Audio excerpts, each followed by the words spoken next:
경건이라는 제목으로 함께 말씀을 생각해 보도록 하겠습니다.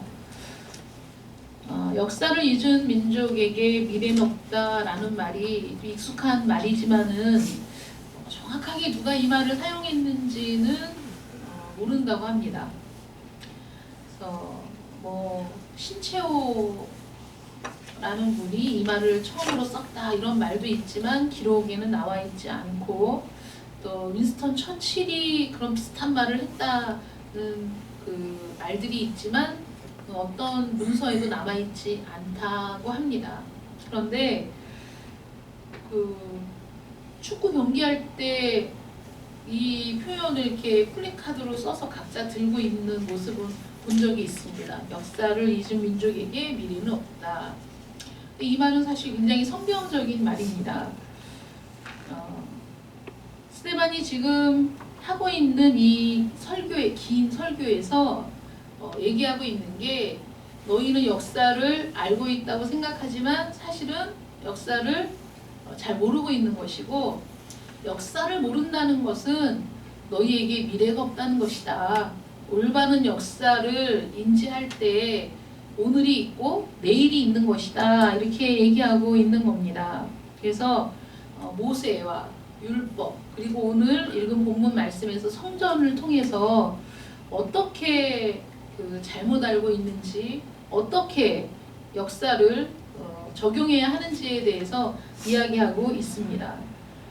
오늘날에도 역사를 바르게 이해하지 못한 데서 오는 수많은 오류와 왜곡들을 우리가 목도할 수 있고, 역사를 바르게 이해하고 올바른 역사관을 갖고 있어도 또 호도되기 쉬운 세상에서 살고 있습니다. 그러나 결국 역사를 올바르게 이해하는 자들에게 그 온전한 미래가 주어진다고 생각을 합니다. 잘못된 역사를 바탕으로 그 위에 많은 것들을 세워봤자 그것이야말로 사상누각이라고 할 수 있는 것이죠. 나라를 보면 우리나라를 봐도 다수의 지배를 받게 되죠. 그래서 정치인들은 숫자에 굉장히 민감하고 숫자를 중요하게 생각합니다. 얼마나 많은 수를 모으느냐, 얼마나 많은 수가 지지하느냐, 얼마나 많은 수를 동원할 수 있느냐, 이런 것이 자신의 세를 과시하는 것이기도 하고 어떤 것들을 추진할 동력이 되기도 하고, 그 다음에 그 세를 늘려서 자신이 하고자 하는 일들을 도모하고 이런 것들을 볼 수 있어요. 그런데 우리 그리스도인들, 지금은 그리스도인들의 위상이 많이 떨어졌지만 만약에 그리스도인들에게 집중하고 그리스도인들을 위한 어떤 정책이 나오고 그렇다고 한다면 그것은 그들이 주목할 만한 그 위치에 있는 그리스도인들이 많기 때문이라는 거예요. 지금 선거를 할 수 있는, 투표할 수 있는 연령이 이제 낮아져서 고3도 투표할 수 있다 이렇게 되니까 또 얼마나 많은 말들이 오고 갑니까? 그런데 일단 결정이 되고 나서 이제 총선이 치러질 때 보면 알겠지만 고3들의 표를 얻기 위한 수없이 많은 또 그 정책들이 나오게 될 겁니다. 그래서 그 표를 얻기 위한 정치인들의 그 노력이 또 펼쳐질 텐데, 우리 그리스도인들이 올바른 가치관을 추구하면서 우리 그리스도인들의 어떤 세계관과 역사관과 민족관과 이런 것들이 그 많은 영향력을 끼치기 위해서는 그리스도인 한 사람 한 사람이 인정받는 사람이 되어야 되고, 또 괄목할 만한 성장을 이루는 사람이어야 하고, 주목할 만한 사람들이 되어야 한다는 것이죠. 좋은 그 의미에서. 그래서 그런 사람들이 많아질 때에 그리스도인들의 요구도 받아들여지는 것이고, 그 방향성과 그 세계관과 그 역사관과 가치관들이 다시 그 사람들에게 영향을 끼치게 되고, 그런 것들이 그들에게 반영이 되는 일들이 일어나는 거예요. 그래서 기독교인, 그리스도인 한 사람 한 사람이 굉장히 중요한 거죠. 역사니 사회니 그러면 내가 아닌 저쪽의 일 같지만 내가 역사의 한 사람, 역사 속의 한 사람이고 이 사회의 한 일원이고, 그리고 나라는 사람이 끼치는 영향력도 지대하다. 그러면 선한 그리스도인들이 끼치는 영향력이 얼마나 지대할 것이며 그리스도인들이 많아질 때 그 영향력은 얼마나 대단한 것이 되겠느냐. 베이징에서 나비 한 마리가 날개짓을 하는 것이 반대쪽에 폭풍을 일으키는 그 나비 효과라는 말처럼, 그러므로 뭐 이 세상이 어쩌고 저쩌고를 떠나서 그리스도인, 한 사람의 그리스도인으로서 내가 어떻게 살아가야 할 것인가가 사실 더 중요한 거죠. 그러므로 여러분 한 사람 한 사람, 내가 어떻게 살 것인가, 내가 어떤 역사관을 가질 것인가, 내가 어떻게 세상을 바라볼 것인가가 중요하다, 그렇게 생각을 합니다. 성경은 인간이 무지하다, 눈먼 바보와 같다, 이렇게 얘기합니다. 인간은 죄악으로 눈이 어두워진 상태라고 성경은 말하고 있죠. 이 어처구니 똑똑한 사람들도 참 어처구니 없는 그 사상에 빠져들어가고, 많이 배운 사람들도 이단 사상에 물들어서 헤어나오지 못하고, 이런 일들을 보면서 세상의 지식이나 세상의 학벌이나 세상의 어떤 것들이 사실은 무용지물이고 어리석은 선택과 결단을 하는데, 그런 것들이 전혀 방패막이가 되지 못하는 많은 사례들을 보면서, 그래, 하나님 말씀처럼 참 인간이 무지하다, 눈먼 장님과 같다, 죄악으로 욕심으로 부패한 심성으로 눈이 어두워져서 제대로 된 것을 보지 못할 때가 너무나 많이 있다. 그런데 인간이 하나님을 향하여 참되게 예배할 때, 그때 인간은 최고로 존귀한 존재가 된다는 거예요. 성경은 그렇게 말하고 있어요. 사람이 거룩하신 하나님 앞에 최고의 예배를 드릴 때 그 사람은 가장 존귀한 존재가 되는 거예요. 가장 아름다운 존재가 되는 겁니다. 그래서 경건은 인간이 할 수 있는 표현 중에 최고의 표현이다, 이렇게 얘기하거든요. 그럼 경건이 무슨 뜻일까요? 경건은 그냥 거룩한 모습? 우리가 생각하는 경건은 그거죠. 그 거룩한 어떤 모습, 경건, 이렇게 생각하게 되는데, 교회 용어 사전에 보면 공경하는 자세로 삼가하고 조심한다라는 뜻이 있어요. 그 원어를 보면 하나님을 두려워하다, 하나님께 예배하다, 경배하다, 이게 경건의 뜻입니다. 그러니까 하나님께 예배하듯이 살아가는 믿음의 삶, 하나님을 의지하는 그런 태도, 그러니까 하나님을 믿고 의지하고 하나님을 예배하고 경배하는 삶의 태도를 견지해 나가는 것, 지속해 나가는 것, 그것이 경건, 그리고 그 지속해 나가는 삶을 통해 주어지는 게 경건의 능력이죠. 그러니까 우리 그리스도인은 그 경건의 능력, 경건의 모습만이 아니라 경건의 능력까지 소유해야 되는 겁니다. 그러면 이 경건이라는 것에 대해서 한번 오늘 생각해 볼 건데, 복음서를 보면 예수님께서 바리새인, 서기관, 사두개인들과 그 논쟁하신 부분들이 많이 나옵니다. 논쟁을 많이 하셨는데, 하나님을 섬기면서 하나님을 믿는다는 걸 자랑스러워하고 그것을 끊임없이 내세운 그 사람들이 사실은 결과적으로는 메시아를 거절하고 죽인 사람들이거든요.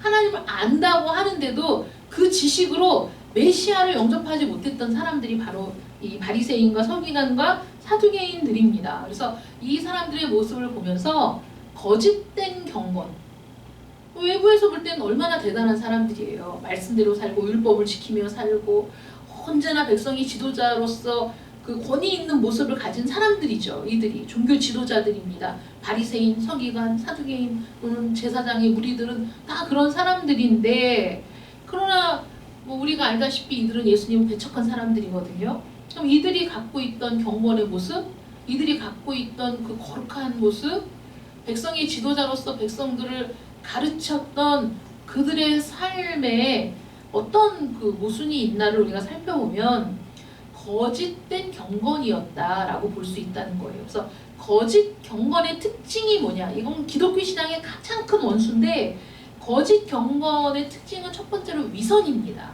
위선. 광야에서 42절에 보면 광야에서 40년간 희생과 제물을 내게 드린 일이 있었느냐라고 물으시거든요. 여러분 생각해 보세요. 이스라엘 사람들이 광야, 그러니까 출애굽해서 광야에 40년 생활을 하는 동안에 희생과 제물을 안 드렸을까요? 아예 안 드리진 않았어요. 드렸어요. 드렸는데 그럼 하나님이 지금 아니 드렸는데 왜 이렇게 물어보실까? 야 너희가 광야에 그 40년 동안 희생과 제물을 내게 드린 일이 있었느냐? 이렇게 물으신다면 드린 일이 없다는 거거든요. 그러면 이스라엘 백성들은 드렸는데 하나님은 이렇게 물어보신다면 어떤 걸 물어보신 거냐면 너희가 희생과 제물을 드리긴 했는데 나에게 드린다는 형식을 취하긴 했는데 그 안에 담겨있는 진심이 정말 나에게 드린 거냐, 정말 나를 향한 것이었느냐 라는 질문이에요. 그러니까 이건 말하자면 우리의 본심, 우리의 마음을 향해 묻는 질문이거든요. 그러니까 너희가 예배를 드렸지, 너희가 주일에 예배를 드렸는데 정말 나에게 예배한 거니? 라고 물어보신다는 거예요. 정말 너희가 그 시간에 집중해서 전심으로 나를 바라보고 나를 의지하고 나를 경배한 거니? 라고 물으신다면 여기에 대해서 하나님 저는 정말 집중해서 전심으로 하나님을 예배했습니다 라고 대답할 수 있는 사람이 얼마나 있을까요? 이스라엘 백성들에게 너희가 정말 내게 드린 일이 있느냐 라고 이제 물어보시죠. 여러분 위선자들이 언행이 불일치하는 건 위선자가 아닙니다. 언행이 일치합니다. 여러분 잘 구분하셔야 돼요. 언행이 일치해요. 바리새인과 세리의 기도의 예를 들으셨을 때 그 바리새인이 뭐라고 얘기하죠? 1에 2번씩 금식하고 자기가 소득의 11조를 드리고 자기가 뭐 무슨 일을 하고 자기가 종교적으로 했던 모든 올바른 행위에 대해서 쭉 열거를 하거든요. 하나님은 그래 좋아 네가 그렇게 했지, 뭐 1에 2번씩 금식도 하고 소득의 11조도 드리고 선행도 베풀고 예배도 드리고 뭐 네가 했지, 그런데 그것이 정말 나를 위한 것이었니? 라고 물으신다는 거예요. 만약에 이 바리새인들이 남들이 보기에 너무 완벽하게 예배도 드리고 성경도 읽고 기도도 하고 11조도 드리고 금식도 하고 너무 거룩해 보이는 거예요. 흠잡을 데가 없어요. 바리새인들은 흠잡을 데가 없었어요. 그런 외형적으로 나타나는 모습에 있어서. 그런데 마음이 그렇지 않았다면 위선이라는 거죠. 말하고 드러나는 삶의 모습이 일치해서 누구도 흠잡을 데가 없는데 그런데 그 속은 마음은 아니었어. 이게 위선이잖아요. 위선이 뭡니까? 나는 사실 착하지 않은데 착한 선한 사람인 척 하는 거잖아요. 예를 들어서 위악은 일부러 막 나쁜 말하고 막 이러면서 자기가 악한 사람인 것처럼 그렇게 보여지는데 사실은 그 속에 좀 따뜻한 마음이 있어. 그래서 사람들이 뭐 나쁜 남자 좋아한다면서요. 겉으로는 막 무뚝뚝하고 말도 틱틱하고 이런 것 같은데 뒤로 내미는 따뜻한 손길, 뒤로 내미는 그 마음을 담은 작은 선물 하나, 이런 것 때문에 많은 여자들이 나쁜 남자를 좋아한다 이렇게 얘기를 하는데 위악이든 위선이든 간에 하나님께서 보시기에는 사실 그런 것들이 올바른 건 아니라는 것이죠. 이 바리새인들은 위선자들이었는데 열왕기하 17장 41절에 보면 이 여러 민족이 여호와를 경외하고 또 그 아로새긴 우상을 섬기니 그들의 자자손손이 그들의 조상들이 행하던 대로 그들도 오늘까지 행하니라. 요 앞에 무슨 말이 있냐면요. 오직 여호와만 경외하라 했는데, 내가 너희에게 오직 여호와만 경외하라고 했는데도 불구하고 여호와를 경외하면서 또 아로새긴 우상을 섬기는 모습, 이게 위선이라는 거예요. 이게 위선인데 그것도 아주 교묘하게 드러내지 않고 여호와를 경외하는 모습으로 감추면서 우상을 숭배하던 그들의 조상들처럼 그들도 여전히 그렇게 하고 있고 바리새인들도 거기에서 벗어나지 못했다. 예배의 외형을 지키고 있었지만 정말 하나님을 예배하는 것이 아니다. 위선의 특징은 자신의 실제와 다른 모습을 보이는 게 위선이잖아요. 외형에만 신경을 쓰는 거예요. 정직하지 않아요. 이중적인 행동을 보입니다. 이들의 특징은 뭐냐면 자신의 악한 마음, 악한 생각, 악한 행위를 약간의 선한 행위로 덮을 수 있다, 상쇄할 수 있다라고 생각하는 거예요. 여러분, 우리도 그런 실수를 할 때가 많아요. 예를 들어서 어떤 유명한 사람이 생각지도 못한 죄를 지었습니다. 그럴 때 사람들이 막 비난하잖아요. 그런데 한쪽에서 이렇게 얘기해요. 야, 사람이 살다 보면 실수할 수 있지. 야, 그래도 이 사람이 이런 좋은 일을 했다? 이런 좋은 일을 했어. 이런 기부를 했고 이렇게 선한 행위를 했어. 라고 얘기를 할 때 많은 사람들은 그게 상쇄된다라고 느껴요. 사람이 살다 보면 죄를 지을 수 있지. 실수할 수 있지.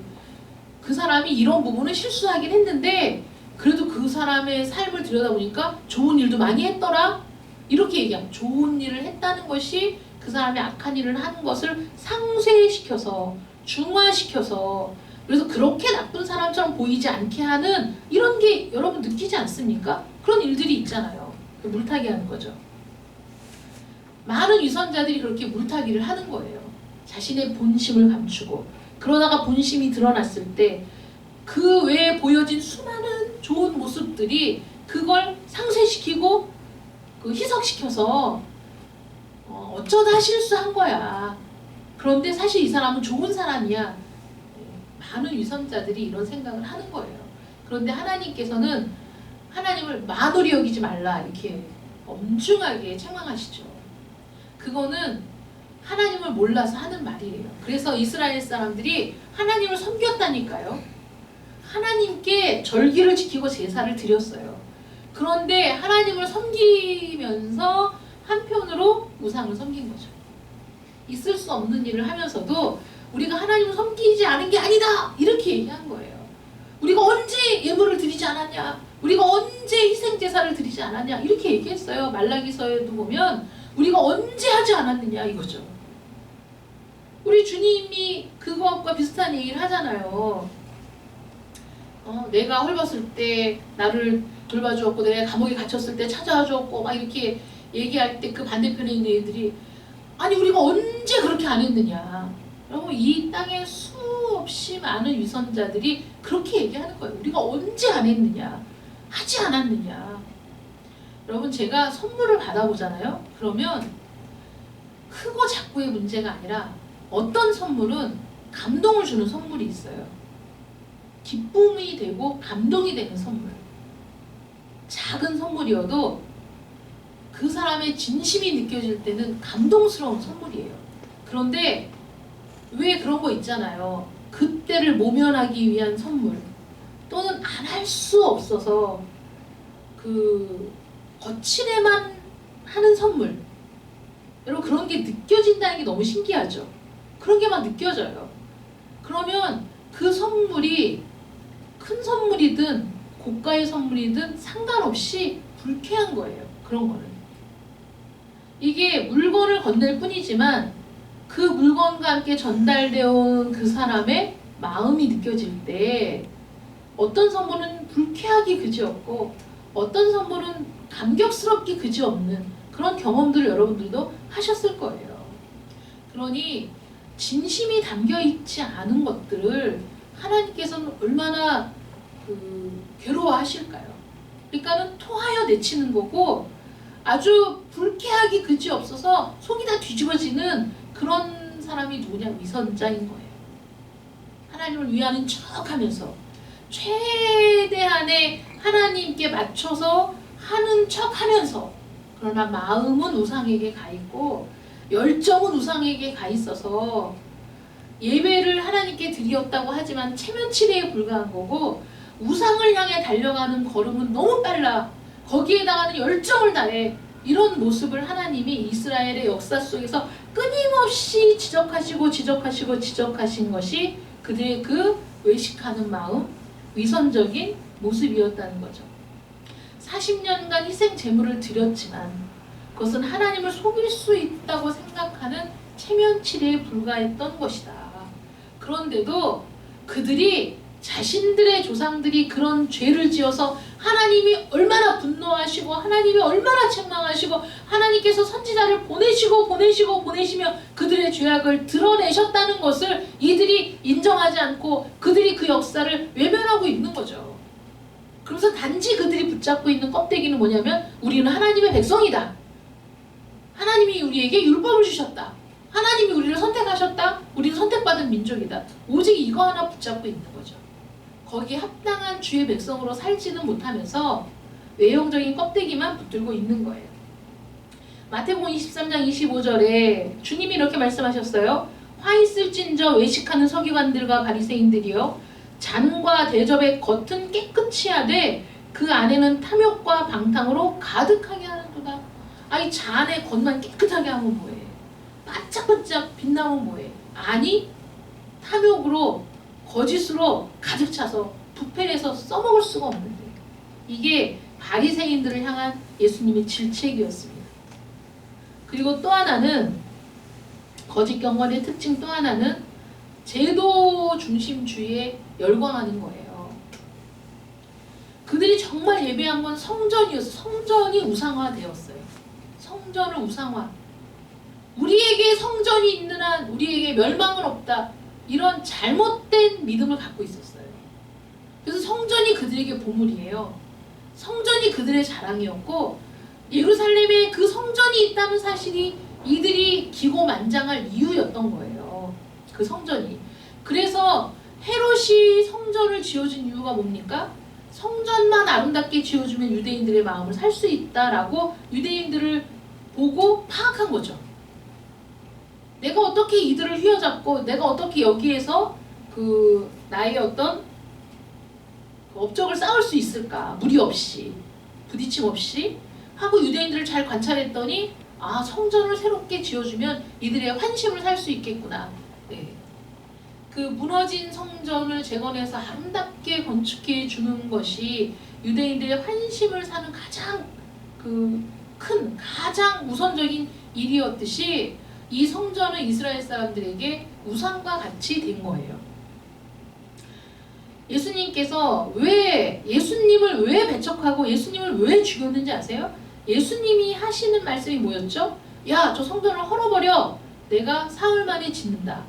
이건 뭐냐면 육체 대신 성전을 말씀하신 거예요. 그러니 그 성전의 모든 의미, 성전을 통해 그 화려하게 지어진 성전 말고 하나님이 성막을 지으라고 말씀하셨을 때 그 성막에 담긴 예수 그리스도의 모습, 그것은 그 성막은 예수 그리스도를 나타내는 그 그림자였죠. 그런데 실제 예수님이 이 세상에 오셨어요. 그러니까 사실 성막은 없어져도 상관이 없어요. 예수님이 계시기 때문에. 그러니까 예수님이 야 헐어버려. 사흘 만에 내가 지을게. 그러니까 예수님만 바라보면 되잖아요. 예수님 안에 모든 게 있다는 거잖아요. 예수님이 성전이 되시기 때문에 더 이상 성전이 필요 없어. 모든 희생과 번제도 다 종결. 예수 안에 모든 게 있다라는 의미였어요. 그 말을 이해하고 알아들은 사람이 누구냐? 바리새인들, 서기관들이었어요. 그 예수님이 하시는 말씀이 얼마나 사회 변혁적이고 얼마나 획기적이고 얼마나 놀라운 정말 뭐라고 해야죠? 한밤중에 번개에 맞은 것 같은 그런 표현이었거든요. 그러니까 이들이 이를 갈며 분노하며 예수님을 죽일 생각을 하게 된 거예요. 왜냐하면 그들은 하나님의 말씀보다도 성전을 더 중요하게 생각했기 때문입니다. 그들이 그 말을 이해했다는 것은 말씀을 어느 정도 아는 지식이 있었다는 거거든요. 그런데 그 지식이 그 위선적이고 부패한 마음속에서 왜곡되고 변질되어서 하나님의 방법을 거부하고 자신들이 만들어 놓은 방법을 유지하고자 했던 거죠. 여러분 이게 인간의 약점 중에 약점이에요. 무언가를 만들고 세우고 그래서 그게 이렇게 공교하게 되었을 때 거기에 빠져들어서 그 제도의 노예가 되는 게 우리 인간의 약점입니다.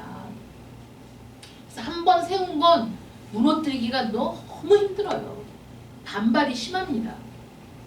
여러분 오늘 말씀 보세요. 하나님께서 성전 건축을 먼저 요구하시지 않았어요. 오늘 말씀 보실래요? 자, 어딜 보시냐면 44절 보시면 광야에서 정신을 차리시고 졸지 마시고 44절 보시면 광야에서 우리 조상들에게 증거의 장막이 있었어요. 그런데 이거는 모세에게 말씀하신 이가 명하사 모세가 본 양식대로 만들게 한 거예요. 그러니까 모세에게 성막을 이렇게 만들어라 양식을 보여주시고 모세는 그 양식을 보고 와서 그대로 명령을 해서 성막을 만들었어요. 그게 증거의 장막인데 우리 조상들이 그것을 받아 하나님이 그들 앞에서 쫓아내신 이방인의 땅을 점령할 때 여호수아와 함께 그것을 가지고 들어가서 언제까지 있었어요? 성막이 다윗 때까지 있었다는 거예요. 그런데 다윗이 하나님 앞에서 은혜를 받았어. 자기가 은혜를 받아서 너무 마음이 기쁘니까 다윗이 마음으로 소원을 했어요. 성전을 짓기를 소원했어. 다윗이. 하나님이 허락하지 않으셨잖아요. 다윗이 소원해서 모든 지을 재료를 준비했으나 누가 지었습니까? 솔로몬이 그를 위하여 집을 지었어요. 그런데 48절 보세요. 지극히 높으신 이는 손으로 지은 곳에 계시지 아니하시나니 선지자가 말하바 주께서 이르시되 하늘은 나의 보좌요 땅은 나의 발등상이니 너희가 나를 위하여 무슨 집을 짓겠으며 나의 안식할 처소가 어디냐 이 모든 것이 다 내 손으로 지은 것이 아니냐 이렇게 말씀하셨거든요. 이건 솔로몬에게도 그렇게 말씀하셨어요. 그러니까 인간이 사실은 우리를 위해 성전을 지은 거죠. 하나님을 위해 하나님이 계시게 할 처소를 어떻게 인간이 지을 수 있습니까? 피조물에 불과한데 그거는 받은 바 은혜가 넘쳐서 거기에서 나온 열정이었을 뿐이고 하나님은 다윗의 그 열정을 받으신 것 뿐이에요. 하나님이 성전을 요구하지 않으셨습니다. 근데 인간은 모든 것을 제도화시키고 도식화시키고 조직화시키는 걸 좋아해요. 그리고 그 안에 들어있을 때 편안하게 느끼는 거예요. 그것을. 그래서 그렇게 만들어 놓고 만족을 느끼면서 그 정신, 하나님의 말씀에 흐르는 그 맥을 놓쳐버리고 그 모든 것들을 그냥 돌과 건축물에 그냥 가두어 버린 거죠. 제한시켜버리고 그것이 전부라고 생각하게 된 거예요. 그리고 너무 신기한 게 인간은 자신이 만든 것을 숭배하는 경향이 있어요. 여러분 그 파르테논 신전이 세계 7대 불가사의 중에 첫 번째거든요. 파르테논 신전이 아테네 여신을 위한 신전인데요. 그 기둥을 10사람이 해도 부족할 정도로 기둥 하나가 엄청 커요. 높이도 어마어마하게 높아요. 그 파르테논 신전을 언덕에 이제 지었는데요. 다 높은 데 지어요. 신전들을. 그게 직사각형이 아니에요. 완만한 원형이에요. 그렇게 아름답게 보완을 하죠. 아름답게 보완을 해서 누구나 봐도 감탄을 금하지 못하게 그 건축물을 만들어요. 돌을 다 깎아가지고 그 높이가 100m 정도 되거든요. 위로 돌기둥이 100m짜리가 없으니까 돌기둥을 연결하는 방법을 또 고안해내가지고 못질을 할 수 없잖아요. 그러니까 그 홈을 파가지고 그 기둥을 위로 쌓는 거예요. 지진이 일어나고 바람이 불어도 얘가 흔들리지 않게 홈을 파서 막 쌓아 올려가지고 이 기둥이 약간 경사가지게 올라가요. 이 밑에서 위로 직선이 아니에요. 그래서 얘가 상공 990m에서 만나도 그러니까 결국은 한 점을 향해 한 점에서 만나는 그 선이 내려와서 이 지상에서는 사각형처럼 보이지만 사각형은 아닌 그 거대한 신전을 만들어 놓고 그 신전에 꽉 차는 신상을 만들어 놓고 그 다음에 어떻게 해요? 그 안에 들어가서 절하고 경배하는 거죠. 그래서 그걸 신성시하는 거죠. 그 신전을 신성시하고 그 안에 세워놓은 신상을 신성시하며 거기에다가 제물을 바치고 그 안에 들어가서 소원을 빌고 사람들이 그렇게 한 거예요. 그렇게 하다 보니까 점점 더 신성시되고 점점 더 그 대단한 것처럼 여겨져서 사람들이 인간의 손으로 만들어 놓고 거기를 범접할 수 없는 아주 경건한 장소로 생각하고 사람들이 절절절절 기면서 가서 거기서 그 제사를 지내는 거죠. 너무 어리석지 않습니까? 하나님이 말씀하시고 바울이 얘기했던 게 그거잖아요. 손으로 만든 것을 경배하는 어리석음, 우리 인간의 모습인 거예요. 본질보다는 형식. 여러분 우리도 하나님을 믿는다고 하면서 보세요. 우리가 지하, 그 작은 교회, 어려운 교회, 제대로 갖춰놓지도 않은 교회에 가서는 꺼릴 거 없이 거침없이 행동하다가 큰 교회 아름답게 장식해가지고 너무너무 딱 들어가면서부터 막 그 거룩함에 압도되고 웅장함에 압도되는 교회에 들어가서는 걷는 것도 조심조심 걷고, 그리고 말소리도 조심조심하고. 여러분 그렇지 않나요? 나는 안 그래요? 아니요, 다 그래요. 베드로 성전 가보세요. 그 규모에 놀라고 그 화려함에 놀라고 그 웅장함에 놀라요. 거기에 들어가면 압도되는 사람이 있을까요? 없을까요? 엄청 많죠. 여러분 그 가톨릭에서 신부들이 교황을 만나면 무릎을 꿇고 엎드려서 그 발에 입을 맞추잖아요. 그게 우리 인간의 연약함인 거예요. 제도를 만들고 어떤 형식을 만들고 거기에 그냥 자기들이 엎드러져. 본질보다 형식을 중요하고 이곳이 거룩한 장소라고 얘기해놓고 나면 그곳이 거룩한 장소가 되고 다른 곳은 안 돼. 사마리아 여인을 만나서 얘기하는데 사마리아 여인이 이렇게 얘기하잖아요. 우리 조상들은 이 산에서 예배를 드렸는데 당신들 유대인들은 예루살렘에서만 예배를 드려야 한다고 하더라. 이렇게 얘기하잖아요. 그러니까 이 산에서만, 예루살렘에서만 서로, 그러니까 니네가 잘못된 거지, 예루살렘에서만 예배를 드려야 돼, 이렇게 얘기하면서 장소가 사실 중요한 게 아닌 거예요. 거기에 매이시는 분이 아니신 거예요. 하나님은 천지에 충만하시잖아요. 그러니까 하나님께서는 어디든지 간절하게 하나님을 찾는 곳, 그곳에 임재하시고, 어디든지 하나님께 간절하게 예배드리는 곳, 그곳에 임재하셔서 만나주시고 은혜를 주시는 분이 하나님이신 거죠. 그래서 영과 진리 안에서 예배를 드리라고 말씀하셨잖아요. 그런데 여기가 아니면 안 된다, 성전이 무너지면 예배를 드릴 수 없다, 이런 생각 때문에 분노하는 거예요. 감히 성전을, 아니 성전이 하나님보다 높은 거 아니잖아요. 성전에 하나님을 가둘 수도 없잖아요. 그것보다 더 위대하신 하나님이 너희가 나를 간절하게 찾으면 나를 만날 것이다. 너희가 나를 간절히 사모하면 내가 그 영혼을 만족하게 하실 것이다. 이렇게 말씀하셨지, 특정한 장소를 지면서 너희가 여기 와서 해야만, 이렇게 말씀하시지 않았거든요. 인간이 거기에 매이게 되는 거예요. 그리고 거짓 경건의 두드러진 특징 중에 하나는 자기의예요. 자기의. 자기의를 막 내세워 포장해. 내가 얼마나 거룩한 사람이고, 내가 얼마나 경건한 사람이고, 내가 얼마나 잘하는 사람인가에 대해서 주장하기 시작하죠.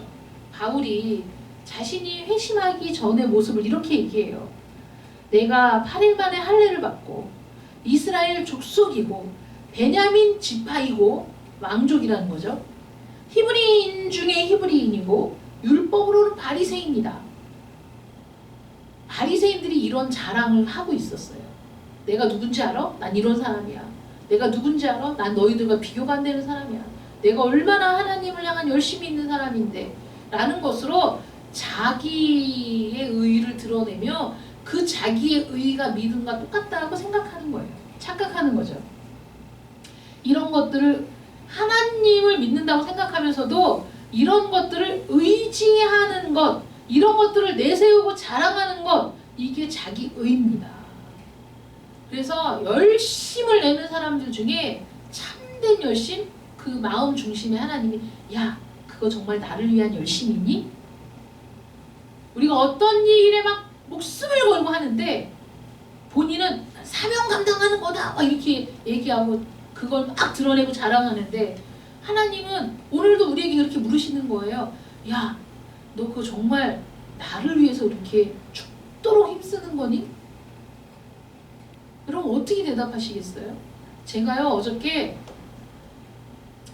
2014년 우리 교회 창립하면서부터 지금까지 쭉 그 다이어리가 해마다 있잖아요. 그 계획 세우고 뭐 했던 일들 기록한 거 그거를 거기 또 붙잡혀 갖고 제가 그 몇 시간 동안 다 정리를 해봤어요.